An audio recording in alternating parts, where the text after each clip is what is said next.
What are the oracles of Yahweh? Romans chapter 3, verse 1 and 2 explained. Let's read. Romans chapter 3, verse 1 and 2. What advantage then has the Jew? Or what is the profit of circumcision? Much in every way, chiefly because to them were committed the oracles of Yahweh. I want to bring up three main points on this video. Point number 1, defining the terms Jew and circumcision. Point number 2, what are the oracles of Yahweh and how are they an advantage for the Jew? And point number 3, Paul promoted Torah in Romans 3. Point number 1, the Jew and circumcision are interchangeable terms in Paul's letters. In the first century at least, to be called a Jew meant you were one of the circumcised, and to be called one of the circumcised meant you were a full-fledged practicing Jew. So Paul here is asking, what benefit is it to be a full-fledged circumcised Jew if all you need in order to be saved and in the covenant is faith? Point number 2 answers this question.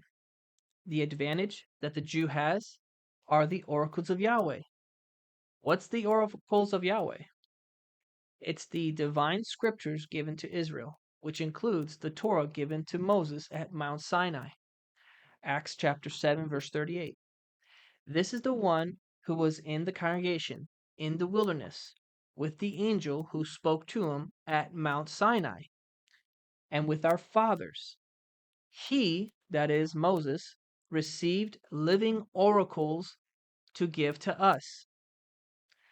Paul is saying that the advantage that the Jew or an Israelite has over his Gentile brother in the faith was having the scriptures, which teach about salvation, which teach about the Messiah and the commandments of Yahweh. How is this an advantage? Yahweh chose the tribe of Judah and Israel as a whole to bring about salvation, Yeshua. What a blessing. Yahweh gave Israel and the tribe of Judah the scriptures. What an advantage. This gives them a huge advantage and a head start in the faith and in life, compared to the Gentile who grew up pagan and just came into the faith. The oracles of Yahweh and salvation are of the Jews and Israel. Praise Yah. John 4, verse 22, Yeshua said, "You, the Gentiles, worship what you do not know. We, the Jews, know what we worship, for salvation is of the Jews." Point number 3.